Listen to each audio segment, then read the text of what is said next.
Assalomu alaykum, hurmatli kuzatuvchilar, qatnashuvchilar va YouTube'da kanalimizda qiziq savollar berib borayotgan insonlar. Qiziq savollardan bittasi ko'pincha so'rashadi, uyqusizlik meni bezovta qiladi. Biz odatda tana va ruhiyat ilmi bilan shug'ullanayotganimizda badanimizni sog'lig'iga ta'sir qiluvchi elementlar haqida, masalan jismoniy harakatlarimiz, masalan bizni miyamizni faolligi, aktivligi ortiqcha yoki kamligi bilan bog'liq deb aytyapmiz. Ana shu paytlarda uyqusizlik meni bezovta qiladi. Men na uxlolmayapman, na ishimda ham bir baraka bo'lyapti. Men ishlarimda ham bir aktivность yo'q, nima qilsam bo'ladi, faollik yo'q degan savollarga hozir biz keling imkon qadar men o'zimizni tajribamiz, ustozlarimizni tajribamizdan kelib chiqqan holatda javob berishga kirishaman. Men din bo'yicha mutaxassis emasman. Uni din vakillari to'liq va batafsil aytib berishadi. Payg'ambarimiz sollallohu alayhi vasallam sunnatlari va qanday unga amal qilish bo'yicha. Men meditsina tomonlama, tibbiyot tomonlama ham vrach bo'lib, somnologlar bor, vrachlar bor. Ana shu sohani chuqur o'rganuvchi insonlar bor. Ko'pchilik insonlarni savollarini kelib chiqishi uyquni kam ko'pligidan ham sifati juda muhim. Uyqu xuddiki bir zaryadka telefonaga o'xshaydi. Mana siz 8 soatlik zaryadkaga telefonni qo'ydingizda, lekin uni 8 soatda ham to'liq ola olmasligi bor. Masalan 9 soat turgan telefon ham yetarli darajada to'lmagan bo'lsa, uni yarim kunga borib turib batareykasi yana tushib qoladi. To'g'rimi yo'qmi? Ana shu ilmdan kelib chiqib turib, ustozlarimizni va bizni tajribalarimizdan kelib chiqib turib, hozir men bunga yondashaman. Ya'ni bizni uyqumizni rejimi bor. Ya'ni siz kimdir 6 soat, kimdir 7,5 soat, kimdir 9 soat, o'rtacha bizni kimdir 4 soat uxlab ham yetarli darajada uyquni oldi deydi. Nima uchun ular shunaqa deydi? Nima uchun 9 soatda ham uyqu bo'lmasligi ehtimoli bor? Buni odamning tabiati nimaga moyilligidan ham kelib chiqadi. Undan tashqari hozir birin-ketin ana shu nimalarga kelamiz. Har birini bir ochib chiqamiz. Ya'ni inson uxlagan paytda chuqur xuddiki bir tana bo'shashadi. Ana shu bo'shashganda uyqu eng yaxshi dorilardan biri hisoblanadi. Chunki organizm o'zi mana shu 3 ta fazada, uyquga ketish fazasi bor, ayni avji fazasi bor va uyquni chuqur fazasi bor. Chuqur fazasidan chiqadigan holat bor. Ana shu o'rtacha 1,5 soatni tashkil qiladi deb olimlar hozirgacha o'rganib kelishadi. Oksfordda, Garvard universitetlarida hozir o'rganib kelishyapti insonlarni. Ana shu holatda siz masalan uyqungizda chuqur bo'shasha olsangiz, sizning miyangiz o'zi tiklash mexanizmini ishga tushirib yuboradi. Ya'ni kasalligimizni asosiy qismi bizni aqlimizdan boshlanadi va tanamizda o'tadi. Hozirgi zamonaviy odamda. Ya'ni ma'lum bir qo'rquvlarimiz, bezovtaligimiz, nevrozimiz, sodda qilib aytadigan bo'lsak, bitta uyda ikkita inson yashaydi-da, ikkalasi bir-biri bilan doim janjalda bo'ladigan bo'lsa, bu uyda tinchlik yo'q. Tinchlik bo'lmasligi uni uxlashiga ham ichki o'zi bilan o'zi nizo, aqli bilan qalbi bir-biri bilan kelishmovchilik ana shu nevroz holatlariga ham olib keladi. Ya'ni inson o'zi ichida bir qaysidir voqea, qandaydir vaziyatlarni yaxshi hazm qila olmagani uchun ichkarisida o'zi bilan urushib chiqish yo fikrlarida to'xtamaslik yoki qanaqadir bir hisob-kitoblarni oxiriga, aqliy ishlarni oxirigacha yetkazmaslik natijasida miya ishlashda davom etadi. Va u yuzaki uyqu bo'lib qoladi. Va 8 soatda ham xuddiki ustidan bir narsa yurib ketganday lanj holatda uyg'onib, kuni bilan hattoki tushlikkacha o'ziga kela olmaslik ehtimoli bor. Ikkinchi holat, biz buni kuzatamiz mashg'ulotlarimizda 3 kun, 4 kunda o'zimga keldi uyqularim, chuqur uxlaydigan bo'ldim. Biz aytamiz xuddiki больницаga davolanishga o'tgandek 10 kun o'zingizga vaqt ajratasiz, uxlashingizga ham ruxsat berasiz. Ana shunda biz ko'ramizki, ya'ni nizo ketgandan keyin haligi uxlamay yurgan odam xuddiki mazza qilib boladek uxlashni boshlaydi, faqat vaqti sal ko'proq. Uyqusi cho'ziladi uni. 8 soat, 9 soatgacha borishi mumkin boshida. Ana undan keyin 5-6 kunlari uni uyqusi normalizatsiya bo'lishni boshlaydi. Ya'ni ikkinchisi bu bitta uyda janjal, ikkinchisi salgina befarqlik. Uyga keladi, ketadi, ikkita odam bir-biri bilan yashaydi, lekin xuddiki gostinitsasiga kelib ketgandek, u ongi ham, miyasi ham o'zini o'zi so'kish, o'zini o'zi urishish, atrof bilan haligi nizolar pasayadi. O'zini aybdor sezish, birovni ayblash, o'zini bir hayotida hal qilinmagan ishlar, ana shular sekin-sekin kamaygandan keyin inson uxlashni boshlaydi. Uxlab va uyqusi ko'payib ketadi. Ya'ni mamlaqa tomon bor donishmandlarda. Ya'ni aytishadiki, donishmandlar 3 xil odam uxlamaydi deydi. 3 xil odam kim? Bittasi kasal odam uxlamaydi. Tanasi kasal bo'lsa, yo'q-yo'g'i og'riq chiqsa, davleniyasi ko'tarilsa yoki umurtqa pog'onasida og'riq bo'lsa, yo'q-yo'qlari og'riq bo'lsa, u uxlamaydi. Hozirgi zamonaviy kasalliklardan bittasi bu aql kasalliklari. Ana shu nervni, asabiy odam ham uxlamaydi, uxlolmaydi. Ikkinchi uxlolmaydigan odam ichib olgan odam uxlamaydi deydi. Kechqurun rosa olgan va u kechasi bilan uxlolmasdan yaqa to'lg'anib hammani bezovta qilib, ertalabga yaqin keyin uxlab qolsa uxlab qoladi, bo'lmasa magazinlarni qidirib yuradigan odamlar ham bor. Bular haligi uxlolmasligining sababi ana shu ichkilikdan.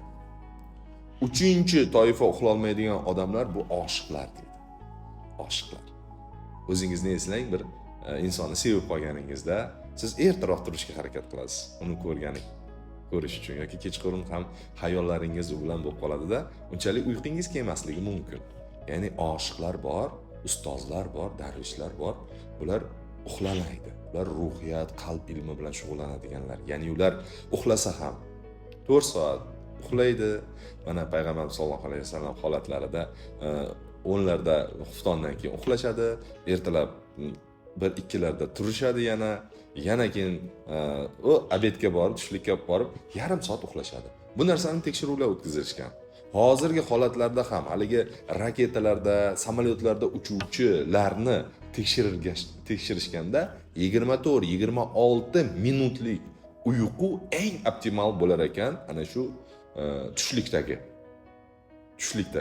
Ana shu uxlagandan keyin odam 30 minutgacha desak, yarim soatgacha uyqu uni shunchalik tetik bo'lib, foydalish koeffitsiyentini 37% ga olib chiqib qo'yayapti ekan. Bu juda ham yaxshi natija. Ya'ni sizni ana shu tushlikdagi yarim soatdan oshib ketdimi, 1 soatdan oshib ketdimi, bu sizni yanagi ishlaringizga ta'sir qiladi. Ya'ni yana lanj bo'lib qolasiz. Kechasi bilan uyqungiz kelmay qoladigan holat bo'ladi. Shuning uchun yarim soatli uyqu juda ham zo'r holat keladi. Buni Yaponiyada ham qo'llashyapti. Yaponiyada ham bolalarni yarim soat mizg'ib olishiga ruxsat berilyapti va ular yarim soat ko'zini yumib tetiklash bo'lsa zo'r holatga borib kelyapti. Demak, uyqusizlik holatini haliga aytganimizda 3 xil holatda bo'lishi. Kasal odam uxlamaydi, ichib olgan odam uxlamaydi va oshiq odam uxlamaydi. Siz o'zingizni analiz qiling. Men qaysi biriga kiraman?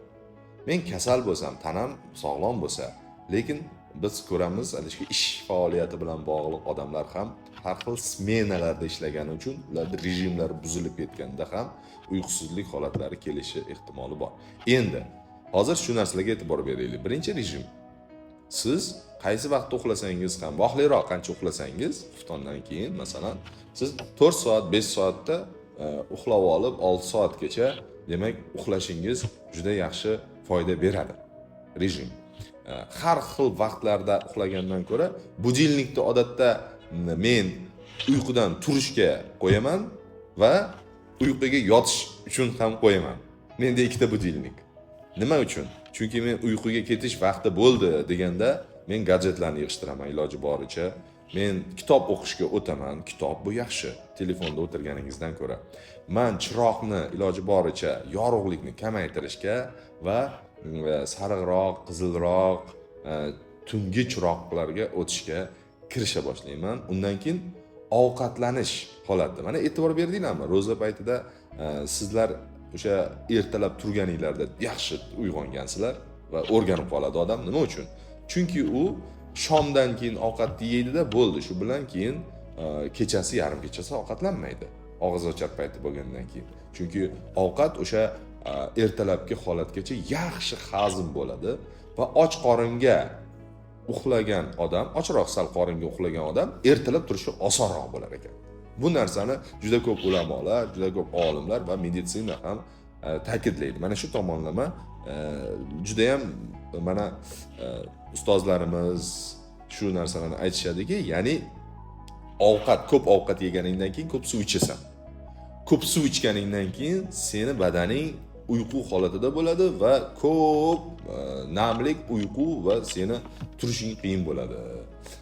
Ya'ni insonda ana shu ko'p ovqatlanish uni suv ichishiga ko'proq sabab bo'ladi va u odamni ko'p hazm qilish tizimiga ta'sir qilib uyg'onishi qiyin bo'ladi. Demak, birinchisi demak undagi rejim, bir vaqtda uxlashni odat qilish kerak bo'ladi. Odat inson. Ikkinchisi uni ovqati. Shuning uchun ovqatni kamroq yeb yotishdan oldin agar siz ovqatlanishingiz ishdan keyin kechasi keladigan bo'lsangiz ham yengil va og'ir botmaydigan ovqatlar bilan tuxummi yo bir yengil suyuqlikmi yoki sut ichsangiz bu juda ham yaxshi, chunki u yerdagi shunaqa fermentlar borki, sizda melatonin ajralishiga turtki beradi. Kechasi yaxshi uxlashingizga sabab bo'lar ekan. Shuning uchun ana shu uyquni sozlanishiga sharoit yaratib berish kerak bo'ladi. Ya'ni miyamiz sekin bo'shashish holatiga o'tish kerak rejimga. Kitob o'qisangiz yaxshi dedik. Demak, keyingi sabab uchinchisi fizikiy, jismoniy faollik bilan nimani xotirjam aqliy faollikni balansda bo'lishi. Biz jismoniy faolligimiz kam. Shuning uchun bizning miyamiz ko'p ishlagani uchun kechasi bilan biz uxlolmasdan ham chiqamiz, miyani o'chira olmasdan. Biz mashg'ulotlarda asosan miyamiz bizni bezovta qilayotganini va miyamizdan kelayotgan kasalliklarni ko'ramiz. Shuning uchun biz miyani chuqur bo'shashtirishga olib kelamiz. Va mana shu videoni oxirida biz siz bilan mana shu mashqni qilamiz birgalashib. Amaliy. Qanday qilsak miyamiz chuqur bo'shashadi va biz xuddi uyqudordek. Uyqudori. Odatda uyqudorisiz uxlolmaydigan odamlar bor. Ularni bilasizlarmi? Uyqudorisiz. Masalan, bir shunaqa latifa borki, otasi uxlayotgan ekan, dadasi uxlayotgan ekan, onasi yarim kechasi ayoli uyg'otyapti ekan. Dadasi. Bu ham qo'rqib ketib, ha desa, uyqu doringizni ichmasdan uxlab qolibsiz-ku, dermish-da. Inson uyqu dorisiz uxlamagan, tartib xuddiki faqat uyqu dori bilan ichishim kerak, uxlashim kerak. Bizning maqsadimiz uyqu dorisiz tabiiy sizni uxlashingiz. Va bu narsani xohlagan yoshda sozlasa bo'ladi. Hammasidan qizig'i. Yana bir holat borki, uyqusiz yurgan odamdan xavotir olgan, ehtiyot bo'lgin deydilar ustozlar. Nega? Uyqusiz yurgan odamning asabi chatoq bo'ladi.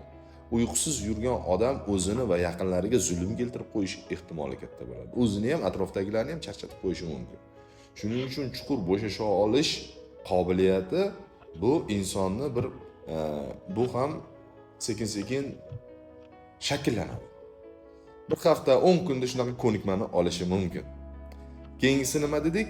Har xil jismoniy, mana bolalarni ko'rganmisiz? Ishdan kelganingizdan keyin ular bilan o'ynaydigan bo'lsangiz, ular raza o'ynasa, undan keyin uni uxlata olmaysiz. Kecha soat 12 gacha uxlamasdan siz bilan o'ynab chiqishi mumkin. Nega? Unda уже aktivность, qon aylanishi zo'r aylanib ketdi. Ana shuning uchun bolalar bilan ham sekin-sekin tinchlantiruvchi o'yinlar orqali va uyquga ketishni sekin-sekin o'rganishimiz kerak bo'ladi. Demak, tanamizni ham kun davomida yaxshi jismoniy harakat qilsak, yaxshi uxlashimiz bo'ladi. Shuning uchun sport mashg'ulotlari bu foyda. Uyqumiz yaxshi sifatli bo'lishimiz uchun. Endi keyingi holat biz nima qilamiz? Spalnimiz, yotoqxonamizdagi muhit ham juda kerak. Havo almashinishi, ya'ni eshiklarni, oynalarni bir ochib, yangilab olsangiz, ozgina yelvizak qilib, bu maqsadga muvofiq bo'ladi. Turgan havodan ko'ra sizni erkin uxlashingiz, ana undan keyin yilvizaklardan keyin yaxshi dush qabul qilish.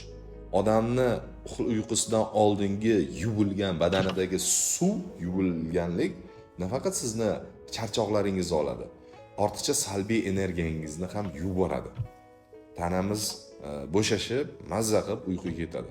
Odatda yotishdan oldin o'rtacha haligi sovuqdan sal yuqoriroq haroratda dushni qabul qilganingizdan keyin siz sochlaringiz kuni bilan yurganda har xil narsalarni yig'adi. Ko'zga ko'rinmas Ibn Sino bobolarimiz buni ko'zga ko'rinmas bir kasalliklar yig'iladi deydilar. Ya'ni sochlarimizda, badanimizda yig'ilganda bitta suv bilan u tozalanib olinadi. Ustingizdan quyib yuborsangiz. Ana undan keyin siz uyquga ketishingiz oson bo'ladi. Demak, nima bo'lar ekan? Dush, yotoqxonangiz va haligi hozirgi sekin shunga o'rganishyapti. Havoni yangilanib turuvchi nima? Освежителlar, увлажнитель, havoni namlantirgichlar hozir urfga kiryapti. Mana shu namlantirgich ham yaxshi. Chunki biz kechqurun mana shu ayniqsa qish kunlarida biz pechkalar yoqamiz yoki aytaylik konditsioner yoqib qo'yishimiz mumkin yoki hattoki bizda otopleniyamiz issiq berayotgan paytda bizni quruqlashtirib yuboradi bizni havoyimizni va bizni boshimizga kislorod kam borishi, kislorod kamligi bizni yanada boshimizga og'riqlar keltirib chiqarishiga sabab bo'ladi. Endi sizga jismoniy bitta mashqni hozir aytaman, qanday qilish kerakligi. Bo'ynimizda bizni ana shu qon tomirlari o'tadi. Ana shu bo'ynimizdagi qon tomirlarning qisilishi ham bizga kislorod yaxshi miyamizga bormasligi va uyqumiz buzilishi va sifatsiz bo'lishiga sabab bo'ladi. Uning uchun yotishdan oldin bitta mashqni qilib olsangiz bo'ladi. Masalan, iyagingiz bilan kindigingiz tomonga mana 8 martacha pastga qilib, undan keyin oldinga tepaga qarab turib 8 martacha bunday cho'zib qo'yib, undan keyin mana bu iyagingiz bilan chap tomonga o'sha intilib 2, 3, 4, 5, 6 qilib 8 marta. Ikkinchi tomonga 1, 2, 3, 4, 5, 6, 7, 8 qilsangiz ana ochildi mana shu bo'yin sohalaringiz. Ana undan keyin bunday mana bu iyagingiz bilan xuddiki aylana chizayotganday mana. Yoki burun bilan aylana chizayotganday albatta harakatlar bilan kirishasiz. 8 marta bir tarafga, 8 marta ikkinchi tarafga. Shu mashqni qilsangiz, sizni bo'yningiz erkin bo'ladi va qonlaringiz yaxshi aylanadi va kechasi odamda kuzatgansizlar, eshitgansizlar uyqu holatida bir xillar insult holati yoki infarkt holati, yurak xuruji tutib olishi. Ana shu qon tomirlarida quyuqlashishi bilan va qon tomirlarining qisilishi bilan bog'liq bo'ladi. Qon tomirlarining qisilishi sizga xalaqit bermaydi va endi yotganingizda sizni albatta soat 5:30-6 da bir turishingiz bu maqsadga muvofiq. Nega? Chunki siz uxlaganda qoningiz sekin-sekin quyuqlashadi. Ana shu ertalabga yaqin hozir olimlar ham isbotlayapti. Ertalabga yaqin bir turib, bir aylanib kelishingiz yoki agar siz bomdodda o'qiydigan bo'lsangiz, boshingiz pastga, sajdaga ketsa, rukuga ketsa, boshingizda qon aylanishi yaxshilanadi va sizni umringizni va sog'lig'ingiz yaxshi bo'lishiga ham u ijobiy ta'sir qiladi. Hozir biz mana uyquga ketish holatlarini ko'rdik. Endi uyqudan uyg'onish. Uyqudan uyg'onganingizda sizga maslahatim albatta uyg'onayotganingizda sizni bir yoqimli narsa bilan uyg'otishga siz bir sharoit qilishingiz kerak. Meni yoshligimdan esimda mana saharlikka turayotganimda tur bir choy-poy ichib olgin deb uyg'otisham bu odamga yoqimli bo'lar ekan, qarang. Ertalab turasiz, bir choy-poyingizni ichib olasiz, yengil bir yegulik yeb olasiz. Biz ro'za tutmasak ham ertalab turib shunaqa bir narsa yeb olardik kichkinaligimizda.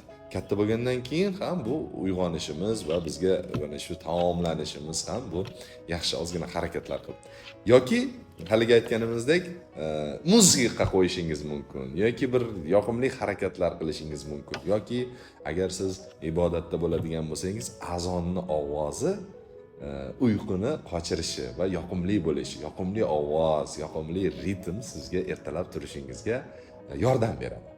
Ana shu ertalab turib olganingizdan keyin siz ozgina kayfiyatingizni ko'tarishga juda ham e'tibor berish kerak, chunki biz har doim mashg'ulotlarda birinchi navbatda uyg'onganingizdan Men uyg'ondim, bugun ajoyib kun boshlanyapti deb kayfiyatga urg'u beramiz va cho'zilib, kirishib qo'yishga e'tibor beramiz. Bunda limfa drenajlar ishlab ketadi, immunitetimiz yaxshilanadi.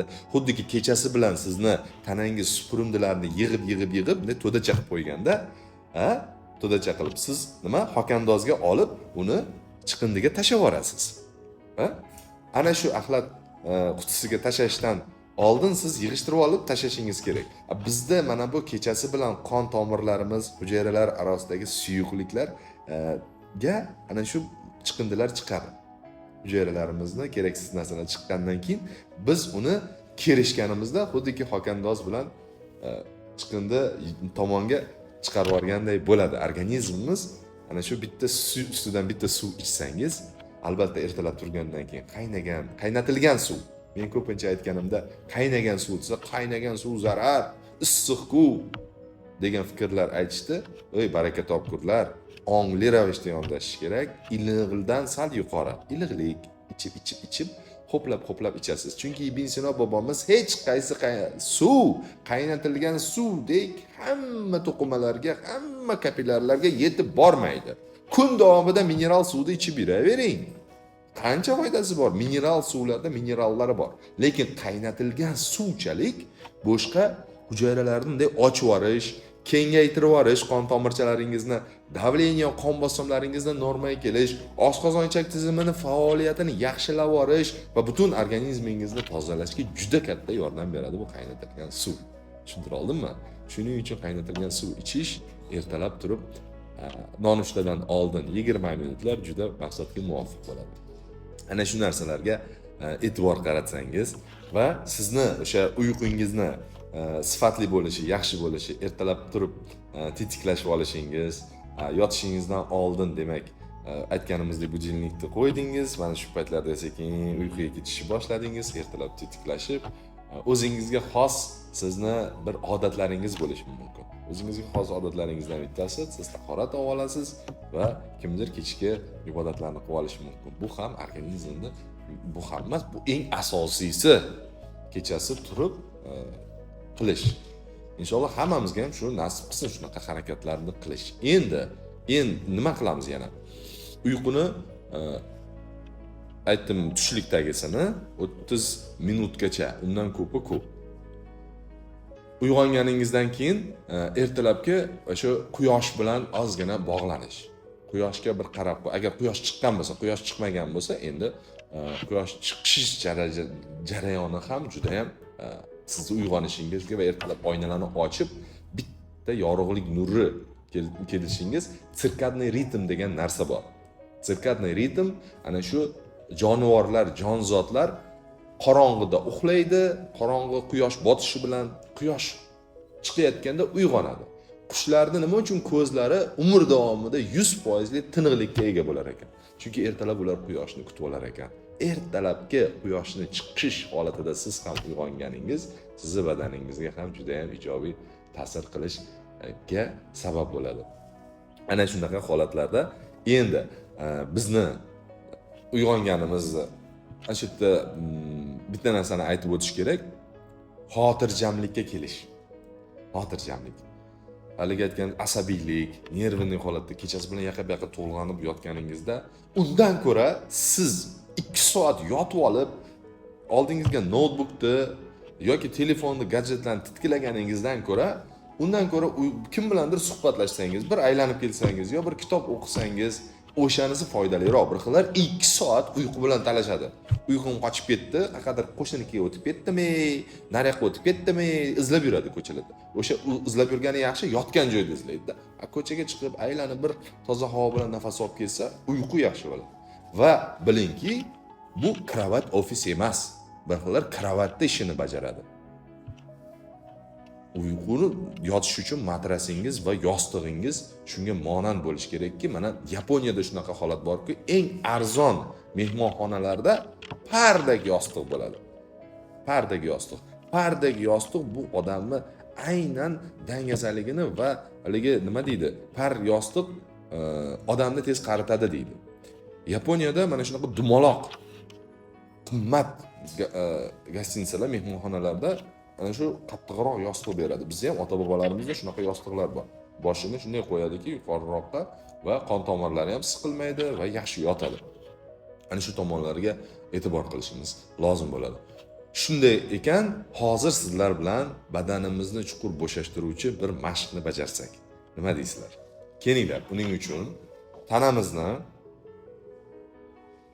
umurtqa pog'onasini tikkaroq ushlaysiz.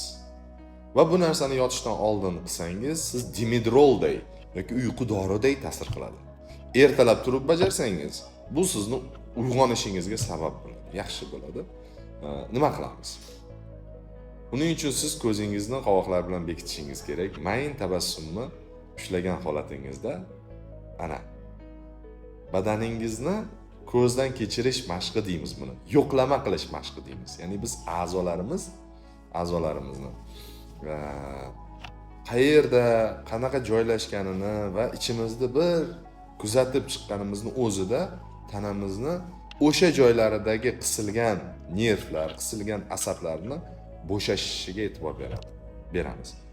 Shunaqa so'zlar borki, e'tiboring qayerda bo'lsa, o'sha yerda qon aylanishi yaxshi bo'ladi. E'tiboring qayerda bo'lsa, o'sha yerga quvvat boradi. E'tiboring qayerda bo'lsa, masalan, xitoyliklarda tsi energiya deydi. O'sha tsi o'sha yerda sirkulyatsiyasi yaxshilanadi, bloklar ochiladi. Sizning e'tiboringiz borgan joyda siz o'sha yerda qon aylanishini va vegetativ nerv sistemasini bo'shashtirishga imkoniyat bo'ladi. Shuning uchun hozir biz asosan vegetativ nerv sistemamiz simpatik, parasimpatik siqilish va bo'shashtirish. Uni siz mana qo'l bilan qilganda emas, ichki a'zolaringizda shu siqilishlar bo'lgani uchun uxla olmaysiz. Asablaringizdan qisilib qolgan. Mana bu mashq o'sha vegetativ nerv sistemasini parasimpatik, ya'ni qo'yvorish sohasini ishlashiga yordam beradi. Buning uchun ko'zlaringiz tiklanishi, a'zolaringiz tiklanishiga yordam beradi. Tayyormisizlar? Demak, o'tiramiz, ko'zlarimiz yumuq. Ana endi siz qomatingizni sal cho'qqalarini cho'zib, umurtqa pog'onangizni erkin qilib, yelkalaringiz siqilgan bo'lsa, bo'shashtirib olishingizga nazar soling. Ko'krak qafaslaringizda qisilish bo'lsa, yana ozgina qisiltirib qo'yib yuborasiz. Qorin sohangizda agar siz qattiq ushlab turgan bo'lsangiz, chuqur nafas olib bo'shashtira boshlaysiz.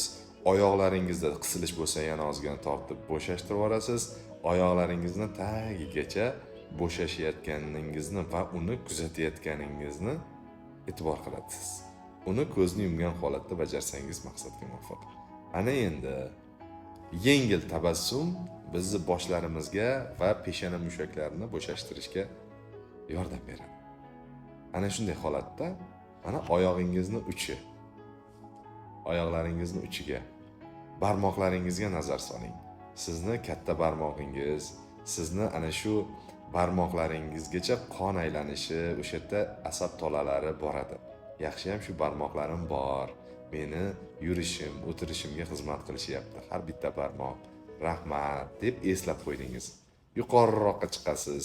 Suyak to'qimalaringiz bor, boldir mushaklari bor. Ularga minnatdorchilik bildirasiz. Tizzangiz bor. Rahmat tizzalarim deb tizzalarni ana shu bukilishi, tizzalarni qon aylanishi, tizzalarni harakatlariga e'tibor berasiz. Hozir biz sizga ozgina musiqa bilan ham yordam beramiz.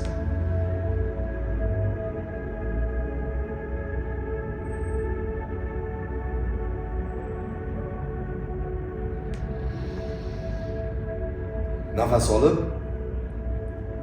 nafas chiqaring. Nafas olishingizni qanchalik chuqur bo'lishi, shunchalik uyqungizni chuqur bo'lishiga sabab bo'ladi. Yuzaki nafas, yuzaki uyqu. Chuqur nafas, chuqur uyquni kelishiga sabab bo'ladi. Barakallah.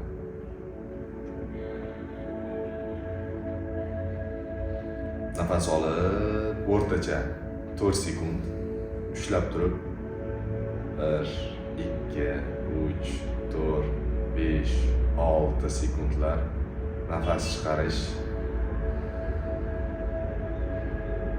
8 sekundlargacha borsa, bu badaningizni chuqur bo'shashib, chuqur tanangizni erkin bo'lishiga sabab bo'ladi.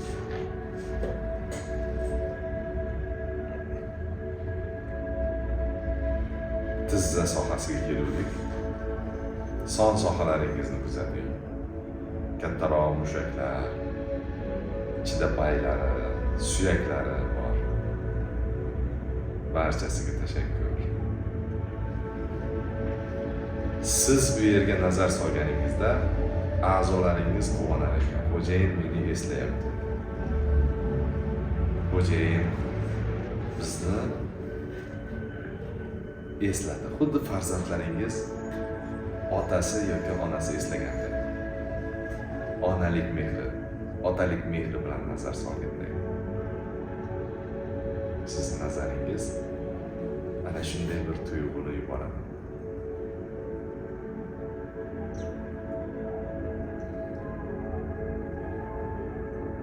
Va ular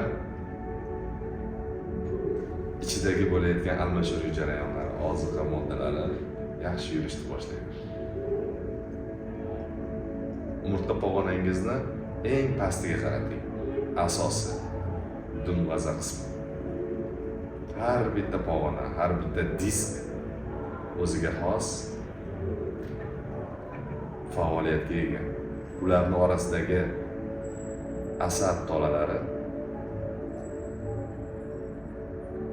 bo'shashganda butun badaningizdagi a'zolar, orqa miya, oshqozon-ichak tizimi, yurak qon tomirlari, yuragingizning ritmi,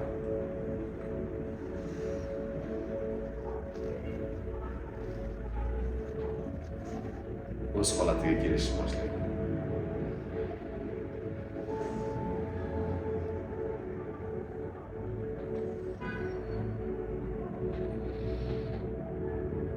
Bel sohasi, tepa ko'krak sohasi, bo'yin sohalarini bir boshdan ko'zdan kechirib ishlayapsiz. Bir boshdan ko'zdan kechirganda xuddi yo'qlab qo'yyapsiz.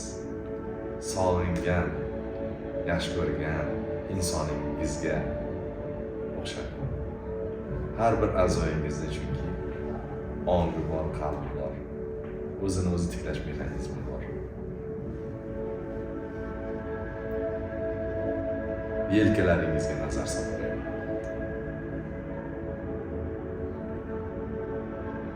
Yelka mushaklari, qo'l mushaklari. Qancha insonlarni bag'rimizga bosganda, qancha mehnat qilganimizda, kun davomida bizga xizmat qilishadi. Qancha bobo dehqon, bog'bonlar, bobolarimiz qancha ne'matlarni yetishtirishadi. Bu ajoyib qo'llar. Kaftingiz, barmoqlaringizgacha nazar soling.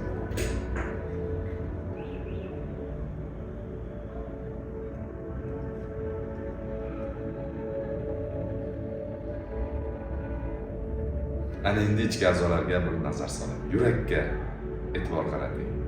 Yurak xotirjam uryapti.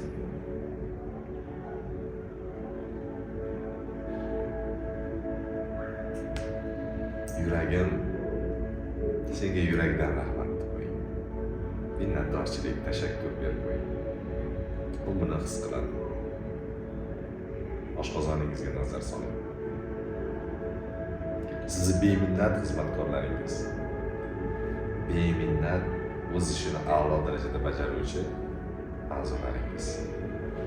Oshqozon osti bezi, o'ng tomonimizda jigar. Ana shu sohalar bo'shashganligi natijasida hamma keraksiz narsalar ketib, filtr yaxshi ishlashni boshlaydi. 600 dan ko'p ishlarni bajaradi. O't qopi, rahmat. Chap tomonda taloq, kindikdan pastki a'zolarimiz, erkaklik, ayollik quvvatlarimiz barchasiga rahmat. Buyraklarga nazar soling. Ikkita aka-uka bir-biri bilan hamohanglikda sizga xizmat qilyapti. Yurak usti bezlari. Ularni ham xayolan yaxshi ko'rib, yo'qlab qo'yayotganday. Ularni ham xayolan yaxshi ko'rib, yo'qlab qo'yayotganingizdek. Ofarin. Barakalloh. Bosh sohasiga qarang. Labingiz, burningiz, nafas olishingiz. Har bir nafas hayot.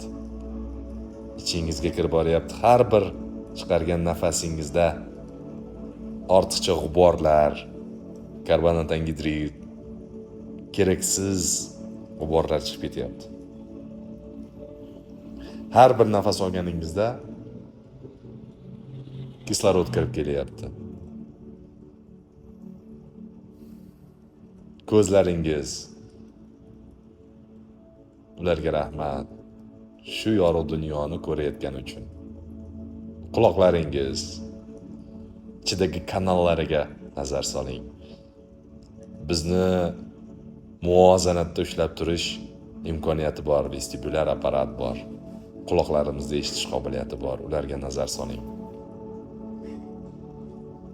Sochlaringizgacha har bir tolasi issiq sovuqdan himoya qiluvchi va sizga go'zallik beruvchi bu sochlar.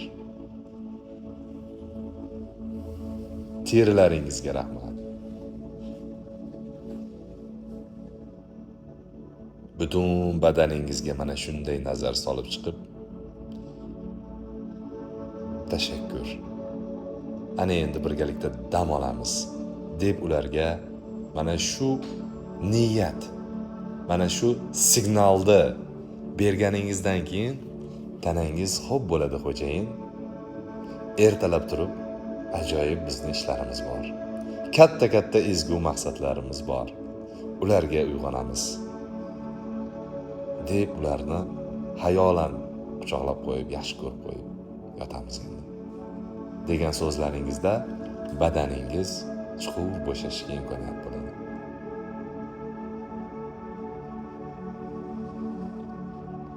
Rahmat. Ana endi yana erkin nafas olib, nafas chiqarib, yana nafas olib, nafas chiqarib.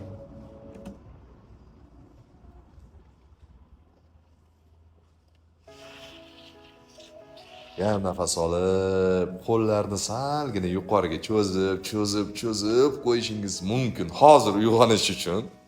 Lekin yarmiga borganda siz uyquga ketgan bo'lishingiz ham mumkin. Videoni ko'rayotgan bo'lsangiz yo yotishdan oldin bu mashqni qilsangiz. Aytganimizdek uyqudoridek ta'sir qiladi.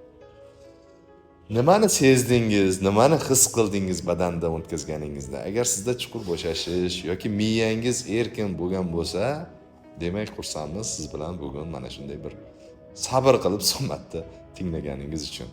Keyingi videolarda siz bilan ko'rishguncha deymiz.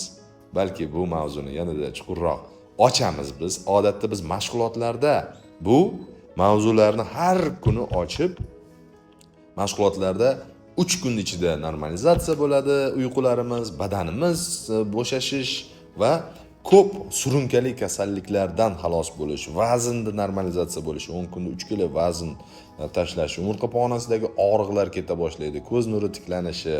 Bular keyingi jismoniy harakat ham ana shu aqliy bo'shashish harakatlari bilan birgalikda uyg'unlikda bajarilganda 10 kun ajoyib natijalarga erishamiz. Agar siz mana shunday mashg'ulotlar menga ham xohlayman, chunki dorilar bilan rosa yashayapman, lekin vaqtinchalik ta'sir qilyapti, doktorga boryapman. Menda o'zimda bo'lgan 6 oylab masalan vaqtinchalik ta'sir qiladi, keyin yana qaytaraveradigan holatlar yoki ko'z nurimni pasayishi, ana shulardan chiqmoqchiman deydigan bo'lsangiz, o'zingizga bir huzur, halovatda, quvonch bilan mana shu ko'zlaringiz, har bir tanangizni a'zosi xursandchilikda va rohatda, huzurda tiklanadi. Hamma kasallik zo'riqishda bo'ladi. Siz agar zo'riqar ekansiz, dorilar qilasizmi, ularning hammasi faqat vaqtincha bo'ladi. Chunki kasallik tepadan boshqa joydan bo'lyapti. Savollaringiz bo'lsa marhamat. Offline, online mashg'ulotlar tashkil qilib qo'yganmiz. Online mashg'ulotlar uzunroq bo'ladi, bir 40 kunlar. Siz bilan aloqada bo'lamiz. Offline mashg'ulotlar siz 40 kunlab bu yerda yurishingizda ishdan kelib imkoniyat bo'lmagani uchun biz 10 kunlik qilib qo'yganmiz buni. Pastda havolalar qo'yib qo'yiladi agar mabodo siz qanday topamiz sizlarni degan savollar ko'p bo'ladi. Telefon raqamlarini qo'yib qo'yamiz. O'sha hammasi bo'ladi. Manzillargacha. Ko'rishguncha barchangizga tashakkur. Keyingi Oynai jahon orqali